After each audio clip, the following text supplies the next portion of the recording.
എല്ലാവർക്കും എൻ്റെ ഇന്നത്തെ വീഡിയോയിലേക്ക് സ്വാഗതം. അപ്പം ഇന്ന് ഒരു മോർണിംഗ് റുട്ടീനാണ്.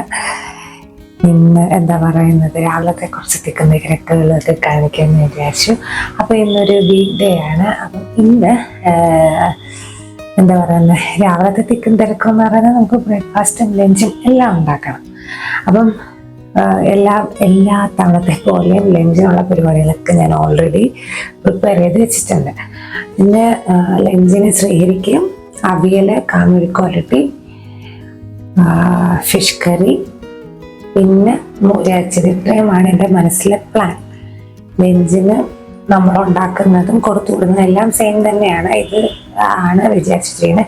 അവിയലിനും മെഴുക്കുവരട്ടിക്കുള്ള കാര്യങ്ങളൊക്കെ ഞാൻ അരിഞ്ഞു വെച്ചിട്ടുണ്ട്. പിന്നെ ഫിഷ് എല്ലാം നമ്മൾ ക്ലീൻ ചെയ്തെല്ലാം വെച്ചിട്ടുണ്ട്. ക്ലീൻ ചെയ്ത് കട്ട് ചെയ്തൊക്കെ വെച്ചിട്ടുണ്ട്. പിന്നെ അത് കറിയാക്കിയാൽ മാത്രം മതി. പിന്നെ രാവിലെ ഇന്ന് ഞാൻ എന്താ പറയുന്നത്, ഇന്റർമീഡിയറ്റ് ഫാസ്റ്റിംഗ് സ്റ്റാർട്ട് ചെയ്ത് ഞാനും റാഗിലേക്ക് സ്വിച്ച് ചെയ്തു എന്ന് കഴിഞ്ഞ വീഡിയോയിൽ പറഞ്ഞല്ലോ. അപ്പം റാഗി പുട്ടാണ് എനിക്കും ശ്രീഹരിക്കും രാവിലെ ഇന്ന്. റാഗി പുട്ടാണ്. പിന്നെ റാഗി പുട്ടും നമ്മുടെ വെള്ളക്കടല കൊണ്ടുള്ള ഒരു കറിയാണ്. നല്ല ഹെൽത്തി ആയിട്ടുള്ള ഒരു സംഭവമാണ് റാഗി പുട്ടും വെള്ളക്കടലക്കറിയും. ഗ്രീൻ പീസ് കറിയും വെള്ളക്കടലക്കറിയാണ്. ഗ്രീൻ പീസ് കറിയാണ് പൊതുവെ റാഗിയുടെ കൂടെ കൂടുതലും ചേർന്ന് പോകുന്നത് എന്ന് എനിക്ക് തോന്നിയിട്ടുള്ളത്. പക്ഷെ ഈ റാഗി പുട്ടിൻ്റെ കൂടെ മിക്കവാറും ഞാൻ ഈ തൊട്ടടുത്ത് ഇന്നലെ ഉണ്ടാക്കിയത് കൊണ്ട് ഞാനത് വെള്ളക്കടലക്കറിയാക്കി മാറ്റി. റാഗിപ്പുട്ടിൻ്റെ കൂടെ വെള്ളക്കടലക്കറി. അപ്പോൾ എന്താ പറയുന്നത്, നമുക്കെല്ലാം സ്റ്റാർട്ട് ചെയ്യാം. രാവിലെ ആയതുകൊണ്ട് ഒരു ഉന്മേഷക്കുറവ് കാണും. രാവിലെയൊക്കെ എണീറ്റ് വന്ന് സംസാരിക്കുമ്പോൾ നമുക്കൊരു ഉന്മേഷക്കുറവ് തോന്നുമല്ലോ, അതാണ് ഒരു ഇത് കാണും. അപ്പം അരി ഇട്ട് തന്നെ നമുക്കെല്ലാം സ്റ്റാർട്ട് ചെയ്യാം.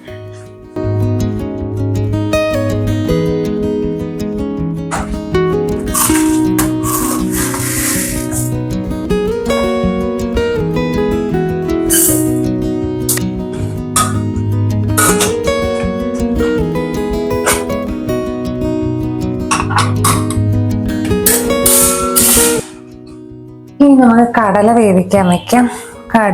വെള്ളക്കടല ഞാൻ കുതിർക്കാൻ വെച്ചിട്ടുണ്ട്.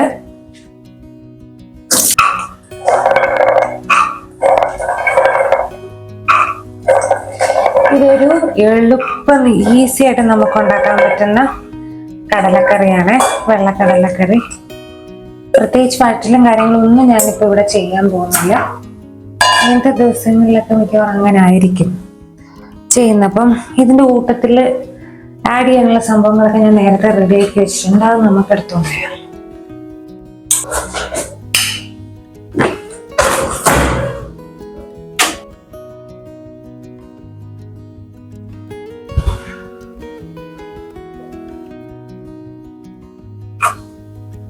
ഇതിനകത്തേക്ക് നമുക്ക് സബോള ചേർത്ത് കൊടുക്കാം. ഇഞ്ചിയും വെളുത്തുള്ളിയും ഞാൻ കട്ട് ചെയ്ത് വെച്ചിട്ടല്ല, എല്ലാം ഒരുക്കി വെച്ചിട്ടുണ്ട്. ഇത് ജസ്റ്റ് ചതച്ചതിനകത്തേക്ക് അങ്ങ് ചേർത്ത് കൊടുക്കാം.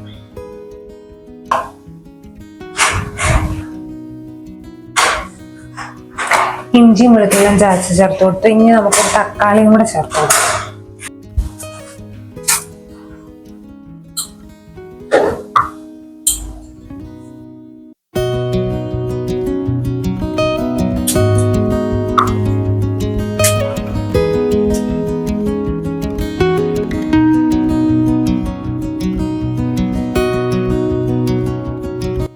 നമുക്കൊരു തക്കാളിയും കൂടെ കട്ട് ചെയ്തിടാം.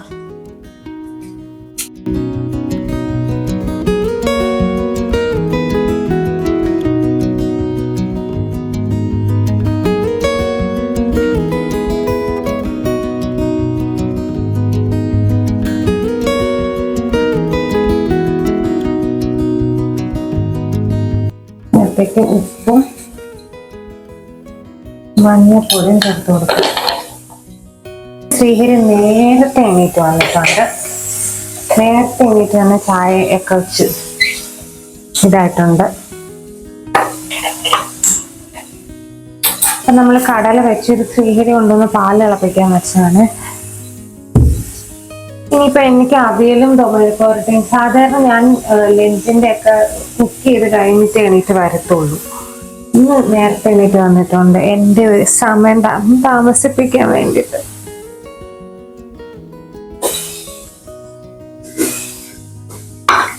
അപ്പോൾ നമ്മൾ കടല വേവിക്കാൻ വെച്ചു. ഇനി അടുത്ത പരിപാടി നമുക്ക് അവിയലും മെഴുക്കുവരട്ടിയൊക്കെ റെഡിയാക്കണം. അപ്പം നമ്മുടെ അവിയലിനുള്ള കഷ്ണങ്ങളും ഞാൻ അരിഞ്ഞു വെച്ചിട്ടുണ്ട്. മെഴുക്കുവരട്ടിക്കുള്ള കഷ്ണങ്ങളും ഞാൻ അരിഞ്ഞു വെച്ചിട്ട് നമുക്ക് റെഡിയാക്കി എടുക്കാം.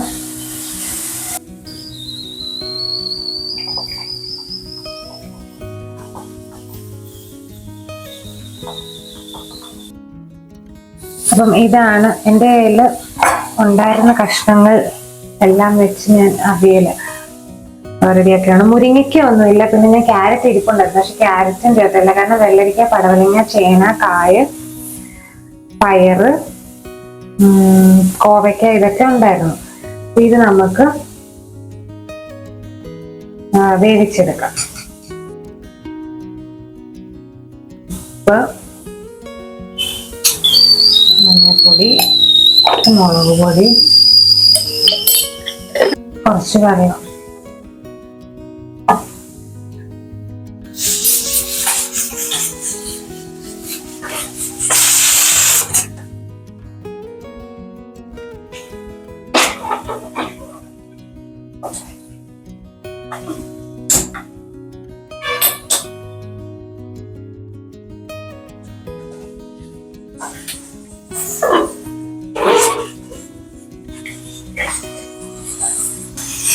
ഇനി നമുക്ക് ആ മെഴുക്കുവരട്ടി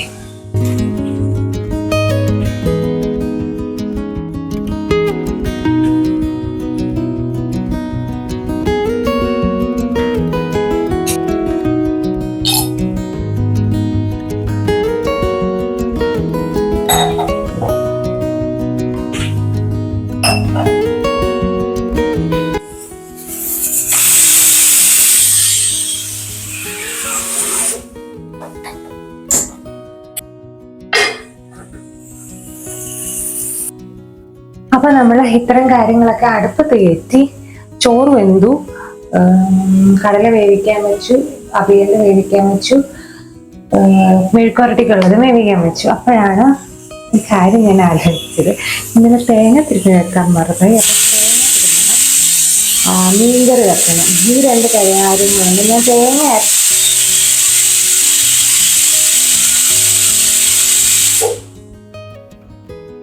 ഞാൻ തേങ്ങ അരച്ച മത്തിക്കറിയാണ് വെക്കുന്നത്. അതുകൊണ്ട് നമുക്ക് തേങ്ങ വേണം. തേങ്ങയൊക്കെ റെഡിയാക്കി എടുക്കണം. ഇച്ചിരി താമസിക്കും ഇപ്പോൾ ഇന്നത്തെ പരിപാടി. അപ്പം ഞാൻ തേങ്ങയൊക്കെ തിരുമ്മിയതിന് ശേഷം മീൻ്റെ അരപ്പ് റെഡിയാക്കിയെടുത്തു. അപ്പം ഇതിനകത്തേക്ക് ഞാൻ തേങ്ങ തിരുമ്മിയത്, കുഞ്ഞുള്ളി, ചെറിയ പീസ് ഇഞ്ചി, മുളക് പൊടി, മഞ്ഞൾപ്പൊടി, പിന്നെ ഞാൻ മല്ലിപ്പൊടിയും ചേർക്കുന്നുണ്ട്. പക്ഷേ ഇപ്പോൾ ഇതിനകത്ത് ചേർക്കാൻ ഞാൻ മറന്നുപോയി. ഞാൻ അരച്ചുകൊണ്ടിരിക്കുന്നതിൻ്റെ ഇടയിലാണ് ഞാൻ ഓർത്തത്. അപ്പം ഞാൻ അതിനിടയ്ക്ക് ചേർക്കുന്നുണ്ട്. മല്ലിപ്പൊടിയും കൂടെ ചേർത്ത് നന്നായിട്ട് അങ്ങ് അരച്ചെടുക്കുക. അപ്പോൾ ആ സമയത്ത് ഞാൻ നോക്കിയപ്പോഴത്തേനും നമ്മുടെ കായ ഏകദേശം വെന്തു വന്നു. അപ്പോൾ അതിനകത്തേക്ക് കുറച്ച് വെളിച്ചെണ്ണയും കൂടെ ചേർത്ത് അതിങ്ങനെ ലോ ഫ്ലെയിമിൽ ഒന്ന് മൂപ്പിച്ചെടുക്കണം. അപ്പം നമ്മുടെ മെഴുക്കുവരട്ടിയും റെഡിയായി കിട്ടും. പിന്നെ നമ്മുടെ മീൻകറിക്ക് വേണ്ടിയിട്ട് വെളിച്ചെണ്ണ ഒഴിച്ചു. അതിനകത്തേക്ക് ഉലുവ ചേർത്ത് ഒന്ന് മൂപ്പിച്ച് കൊടുക്കുക. എന്നിട്ട് അതിലേക്ക് ചെറുതായിട്ട് അരിഞ്ഞ് വെച്ചിരിക്കുന്ന ഇഞ്ചി ചേർത്ത് കൊടുക്കുക. പിന്നെ പച്ചമുളക് എരിവിന് ആവശ്യത്തിനുള്ള ചേർത്ത് കൊടുക്കുക. എന്നിട്ട് നന്നായിട്ട് വഴറ്റിയെടുക്കുക. ഈ സമയത്ത് കറിവേപ്പില ചേർക്കണം. അത് ഞാൻ ആ തിക്കിനും തിരക്കിനും ഇടയ്ക്ക് അങ്ങ് മറന്നുപോയി. കറിവേപ്പിലയും കൂടെ ചേർത്ത് ഒന്ന് മൂപ്പിച്ചതിന് ശേഷം നമ്മൾ അരച്ച് വെച്ചിരിക്കുന്ന അരപ്പും ആവശ്യത്തിന് വെള്ളവും പുളിക്ക് ആവശ്യത്തിനുള്ള കുടംപുളിയോ മാങ്ങയോ എന്ത് വേണേലും ചേർക്കുക. ഇപ്പം കുടംപുളിയാണ് ഞാൻ ചേർത്തിരിക്കുന്നത്. എന്നിട്ട് അടച്ച് വെച്ച് തിളപ്പിച്ചെടുക്കുക. തിളച്ചതിന് ശേഷം നമ്മൾ മത്തി ചേർത്ത് കൊടുക്കുക. വൃത്തിയാക്കി വെച്ചിരിക്കുന്ന മത്തി ചേർത്ത് കൊടുത്താൽ മതി. അപ്പോൾ മീൻകറി അവിടെ ആയിക്കൊണ്ടിരിക്കുന്നു. പിന്നെ അവിയലിൻ്റെ കഷ്ണങ്ങളൊക്കെ വെന്തിരിക്കുകയാണ്. ഇനി അതിന് അരപ്പ് ചേർക്കണം. മെഴുക്കുവരട്ടി റെഡിയായി. പിന്നെന്താണ്, കടല വെന്ത് ഇരിക്കുന്നു. കടല ഇനി ഒന്ന് കടുക് വറുത്തെടുക്കണം. പൊടികളൊക്കെ ചേർത്ത് ഇത്രയേ ഉള്ളൂ. അപ്പം സമയം ഇപ്പം 8 മണി കഴിഞ്ഞിരിക്കുകയാണ്. അപ്പം എൻ്റെ ഈ ഫാസ്റ്റ് ഇത് ബ്രേക്ക് ചെയ്യാനുള്ള സമയമായി, അല്ലെങ്കിൽ ഒത്തിരി അങ്ങ് ലേറ്റ് ആയപ്പോൾ ചായ ഓൾറെഡി ഇട്ടു. നമുക്കിനി എൻ്റെ ഇന്റർമീഡിയറ്റ് ഫാസ്റ്റിംഗ് ബ്രേക്ക് ചെയ്യാം. 8 മണി കഴിഞ്ഞ് കുറച്ച് നേരം ആണെന്ന് തോന്നുന്നു. ഞാൻ ആ മീൻകറിയുടെ പുറകിന് കുറച്ച് നേരം അങ്ങ് പോയി. 8:20 ഇന്നിച്ചിരി ലേറ്റായി. ഇരുട്ട് ഇന്നിച്ചിരി ലേറ്റായി ആക്ച്വലി. കാരണം നമ്മൾ തേങ്ങയുടെ കാര്യം ഞാൻ ഇന്നലെ തിരുമണമെന്ന് വിചാരിച്ചല്ലാതെ ഞാനങ്ങ് വിട്ടുപോയി. അതുകൊണ്ട് നമുക്കിനി എൻ്റെ ഫാസ്റ്റിംഗ് ബ്രേക്ക് ചെയ്യുന്ന പരിപാടിയൊക്കെ മീൻസ് നട്ട്സ് കഴിച്ച് കുറച്ച് ചായയൊക്കെ കുടിക്കട്ടെ. ഇപ്പോൾ ഓൾമോസ്റ്റ് ആയി. ഇനി അരപ്പ് ചേർക്കുക, കുറച്ച് മോര് കാച്ചിയത് ഉണ്ട്, അതുകൊണ്ട് കുഴപ്പമില്ല. അരപ്പ് ചേർത്ത് കുറച്ച് തൈരും കൂടെ ചേർത്ത് കഴിഞ്ഞാൽ അവയിൽ റെഡിയാവും. പുട്ടുണ്ടാക്കണം. പിന്നെ കടലക്കറി കടുവറുത്തെടുത്ത് കഴിഞ്ഞ് കഴിഞ്ഞാൽ കടലക്കറി റെഡിയാവും.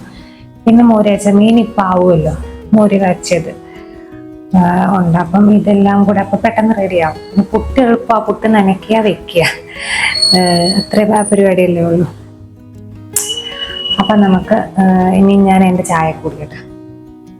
ഇപ്പൊ നോക്കുമ്പോൾ കർട്ടൻ തമ്മിൽ 2 ലെങ്ത് കാണാം. കാരണം എൻ്റെ കയ്യിൽ നിന്ന് പറ്റിയൊരു മിസ്റ്റേക്കാണ്.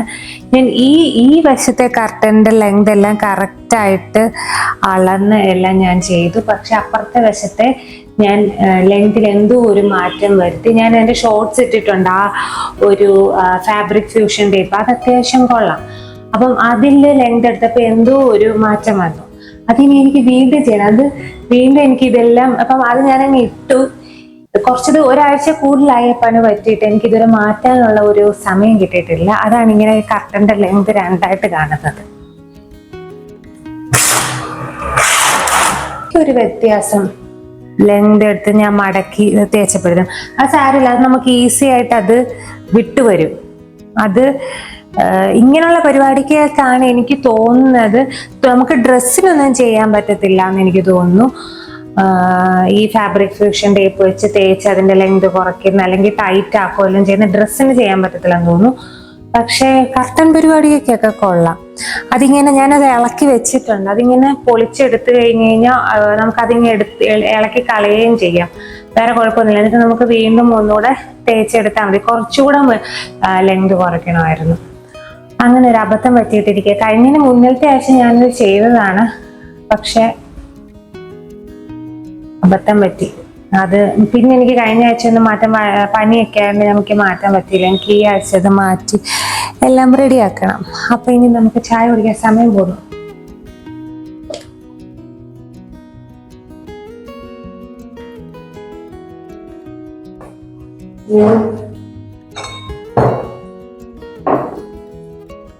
ശ്രീഹരി, ഇത് കഴിക്കണ്ടേ? നീ എടുത്തോളാവോ? ഞാൻ എടുക്കുവാണ് 2 എണ്ണം.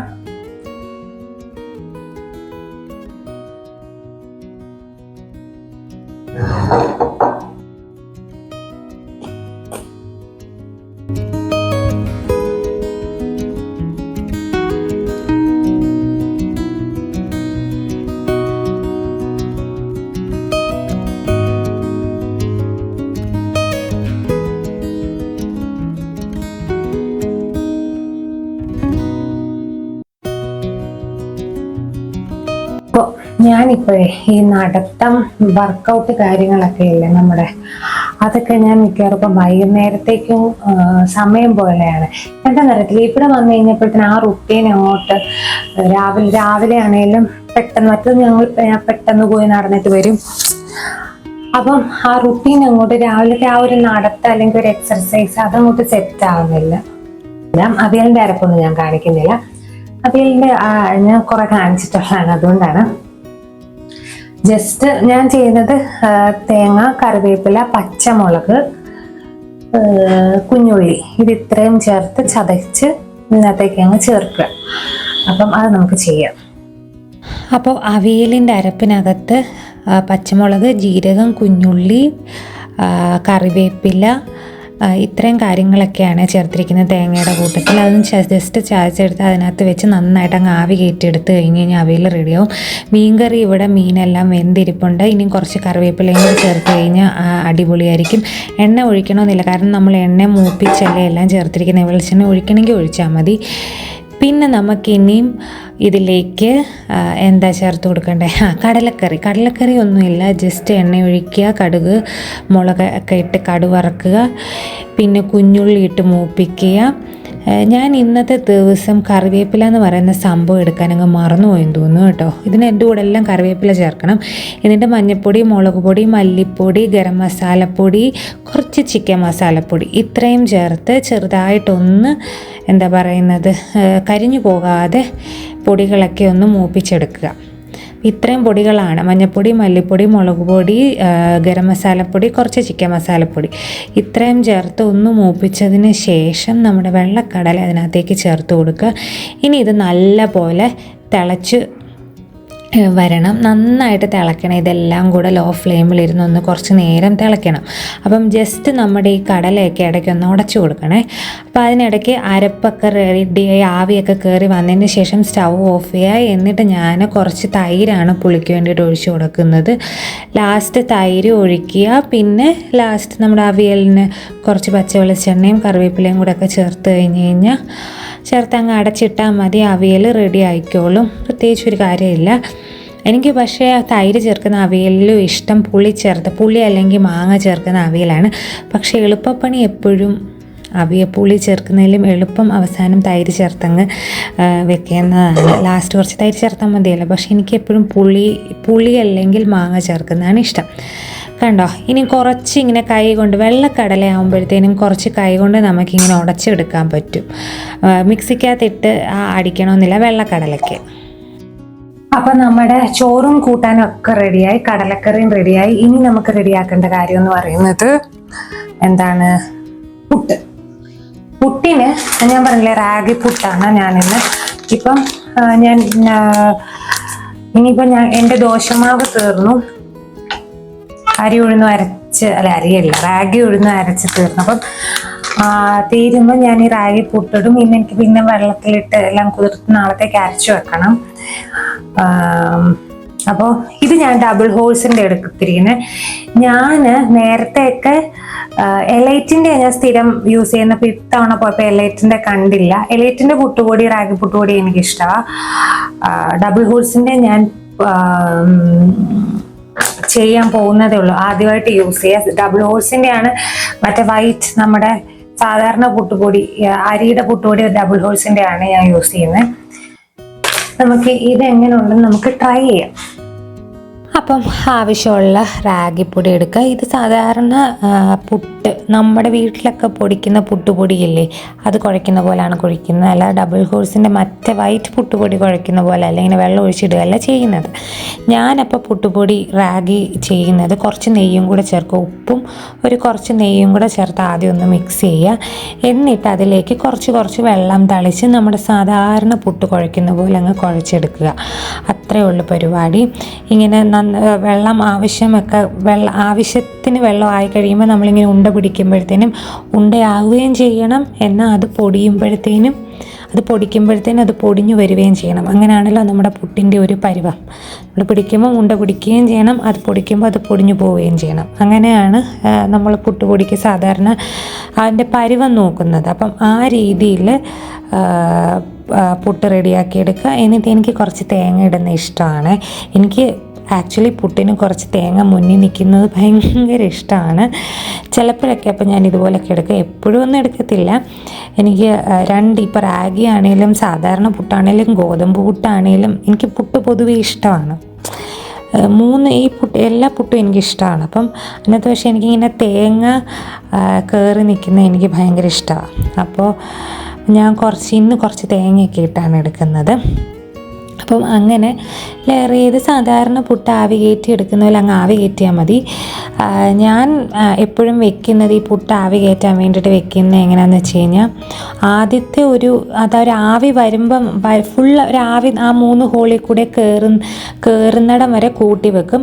എന്നിട്ടൊരു 3-4 മിനിറ്റ് കുറച്ചും കൂടെ, ഒരു 5 മിനിറ്റ് ഇങ്ങനെ കുറച്ചും കൂടെ വെക്കും. അപ്പോഴേ എനിക്കൊരു തൃപ്തി വരത്തുള്ളൂ. അപ്പം പുട്ടവിടെ എന്താ പറയുന്നത് ആയിക്കൊണ്ടിരിക്കുന്നു. മെഴുക്കുവരട്ടി കൊണ്ട് ഇവിടെ റെഡിയായി. പുട്ടിലിത് ഇങ്ങനെ ഫുൾ നല്ല രീതിയിൽ ആവി വന്നു കഴിയുമ്പോഴത്തേനും കുറച്ച് വെക്കും. എന്നിട്ടൊരു 3-4-5 മിനിറ്റും കൂടെ ഞാനിങ്ങനെ വെക്കും. അപ്പം നമ്മുടെ പുട്ട് നല്ല രീതിയിൽ വരും. അമ്മയൊക്കെ പറഞ്ഞു കേട്ടിരിക്കുന്നത് പുട്ടിന് ആവി വന്നാൽ തന്നെ വെന്തു എന്ന അർത്ഥം എന്നാണ് പറഞ്ഞു കേട്ടിരിക്കുന്നത്. പക്ഷേ എനിക്ക് എപ്പോഴും കുറച്ച് നേരം കൂടെ അങ്ങനെ വെക്കാതെ ഒരു സമാധാനം കിട്ടത്തില്ല. അപ്പം നമ്മുടെ ലഞ്ചെല്ലാം റെഡിയായി. മീൻകറി, അവിയൽ, എന്താ പറയുന്നത്, പിന്നെ രാവിലത്തേക്കുള്ള ബ്രേക്ക്ഫാസ്റ്റും റെഡിയായി. മോര് കാച്ചിയത് ഓൾറെഡി ഇരിപ്പുണ്ട്. പിന്നെന്താ, അങ്ങനെ എല്ലാ കാര്യങ്ങളും റെഡിയായി. മെഴുക്കുവരട്ടിയൊക്കെ റെഡിയായല്ലോ. ഒരു പുട്ടിൻ്റെ ശകലം ഒന്ന് പൊടിഞ്ഞു പോയി. പിന്നെ ഇതൊരു സൂപ്പർ ഡ്യൂപ്പർ എന്താ പറയുന്നത്, വെയ്റ്റ് ലോസ് ആഗ്രഹിക്കുന്നവർക്ക് കഴിക്കാൻ പറ്റിയ ഒരു ബ്രേക്ക്ഫാസ്റ്റാണ് നമ്മുടെ പുട്ടും റാഗി പുട്ടും കടലക്കറി, വെള്ളക്കടലക്കറിയോ ഗ്രീൻ പീസ് കറിയോ. ഇത് രണ്ടുമാണ് കറുത്ത കടലക്കറിയെക്കാട്ടിലും കൂടുതൽ എനിക്ക് റാഗിയുടെ കൂടെ ചേർന്ന് തോന്നിയിരിക്കുന്നത്. പിന്നെ ഇതിൻ്റെ കൂടെ ഞാനൊരു മുട്ടയും കൂടെ ആഡ് ചെയ്യുന്നുണ്ട്. ഞാൻ മാത്രമേ ഉള്ളൂ. ശ്രീഹരി ഓൾറെഡി രാവിലെ തന്നെ ഒരു മുട്ട കഴിക്കുക, അതുകൊണ്ട് ഞാൻ ഇതിൻ്റെ കൂടെയാണ് കഴിക്കുന്നത്. അങ്ങനെ ഇതായിരുന്നു എൻ്റെ ബ്രേക്ക്ഫാസ്റ്റ്. ഹായ്, ഇപ്പം സമയം ഉച്ച കഴിഞ്ഞ്. ശ്രീഹരി തിരിച്ചു വരാൻ ടൈമായി. ഞാൻ ലഞ്ച് പാക്ക് ചെയ്യുന്ന വീഡിയോ ഒക്കെ എടുക്കാൻ വിട്ടുപോയി. പിന്നെ ഞാൻ ശ്രീഹരി ഒരുമിച്ച്, ഞാനും ആ സമയത്ത് അങ്ങ് ഫുഡ് കഴിക്കുക, അല്ലെങ്കിൽ ഞാൻ പിന്നെ ഒത്തിരി ലേറ്റ് ആവും. അതുകൊണ്ട് ഞങ്ങൾ ഒരുമിച്ച് അങ്ങ് ഫുഡ് കഴിച്ചു കഴിഞ്ഞ് ഞാൻ കഴിച്ചു കഴിഞ്ഞാണ് ഞാൻ ലഞ്ച് പാക്ക് ചെയ്തത്. അതിൻ്റെ വീഡിയോ എടുക്കാൻ ഞാനങ്ങ് വിട്ടുപോയി. ഞാൻ വേഗം ലഞ്ച് പാക്ക് ചെയ്ത് ശ്രീഹരി ഓഫീസിൽ പോവുകയും ചെയ്തു. പിന്നെ ഞാൻ വന്ന് കിച്ചണൊക്കെ ക്ലീൻ ചെയ്ത് കഴിഞ്ഞപ്പോഴത്തേനും എനിക്ക് വേഗം ഇന്നൊരു വീഡിയോ അപ്ലോഡ് ചെയ്യുന്നുണ്ട്. അതാണെങ്കിൽ കുറച്ച് ലെങ്ത് ഉള്ള വീഡിയോ. അത് ഇന്നലെ രാത്രിയിൽ എഡിറ്റ് ചെയ്തിട്ട് എനിക്ക് അങ്ങോട്ടൊരു തൃപ്തി തോന്നില്ല. അത് ഞാൻ വീണ്ടും ആദ്യം തൊട്ടിരുന്ന് എല്ലാം നോക്കി എല്ലാം ചെയ്ത് വന്നപ്പോഴത്തേക്കിനും സമയം ഒത്തിരിയായി. ഞാൻ ഈ വീഡിയോ എടുക്കുന്ന കാര്യമൊക്കെ അങ്ങ് മറന്നുപോയി. പിന്നെ ഞാൻ ഉച്ചയ്ക്ക് ഉണ്ണാൻ നേരത്ത് അതിൻ്റെ ഷോർട്സ് എടുത്തു. അതായിരുന്നു ഇന്നത്തെ ഊണും കാര്യങ്ങളും. രാവിലെ അല്ലെങ്കിൽ എപ്പോഴും രാവിലെ വീഡിയോ എടുക്കുന്ന ഇപ്പം ഞാൻ വളരെ കുറച്ചു, മാസത്തിൽ ഒരിക്കലൊക്കെ ചിലപ്പോൾ മറ്റേത് മിക്കവാറും ഞാൻ എടുക്കുമായിരുന്നു. ഇപ്പം എന്താണെന്ന് അറിയത്തില്ല, എനിക്ക് ഈ വീഡിയോയും കൂടെ എടുത്തു വരുമ്പോഴത്തേനും ഒത്തിരി സമയം പോവുമല്ലോ എന്നൊരു തോന്നൽ വരുമ്പോഴത്തേനും രാവിലെ എങ്ങനെയെങ്കിലും ഈ ശ്രീഹരി ഓഫീസിൽ പോകുന്ന ദിവസം ഞാൻ വേഗം തീർക്കും. പിന്നെ എവിടെ വെച്ചെങ്കിലും എനിക്ക് കട്ടായി പോവും. ഇതുപോലെ ഈ ലഞ്ച് പാക്ക് ചെയ്യുന്ന സമയത്ത് അല്ലെങ്കിൽ എവിടെ വെച്ചെങ്കിലും ഞാൻ സ്പീഡ് ചെയ്ത് ആ ഒരു ഫ്ലോ അങ്ങ് പോവും. അങ്ങനെയാണ് ഇപ്പൊ രാവിലെ വീഡിയോ എടുക്കുന്ന കുറയുന്നതും അതുകൊണ്ടാണ്. അപ്പോൾ അതൊക്കെയായിരുന്നു രാവിലത്തെ കുറേ വിശേഷങ്ങളും കാര്യങ്ങളും ഒക്കെ. അപ്പോൾ ഞാൻ വീഡിയോ ഇവിടെ വെച്ച് അവസാനിപ്പിക്കുകയാണ്. ഇപ്പം വൈകുന്നേരം 4 മണിയായി. ഞാനിന്ന് മേലൊക്കെ കഴുകി ഇനിയിപ്പോൾ ശ്രീഹരി വന്ന് കഴിയുമ്പോൾ ചായയൊക്കെ ഇടണം. അപ്പോൾ വീഡിയോ ഇഷ്ടപ്പെട്ടെങ്കിൽ വീഡിയോ ഒന്ന് ലൈക്ക് ചെയ്യുക, ഷെയർ ചെയ്യുക, ചാനൽ ഒന്ന് സബ്സ്ക്രൈബ് ചെയ്യുക. ഇനി വീഡിയോ അടുത്തൊരു വീഡിയോ ഇട്ട് വരുന്നിടം വരെ താങ്ക് യു സോ മച്ച്.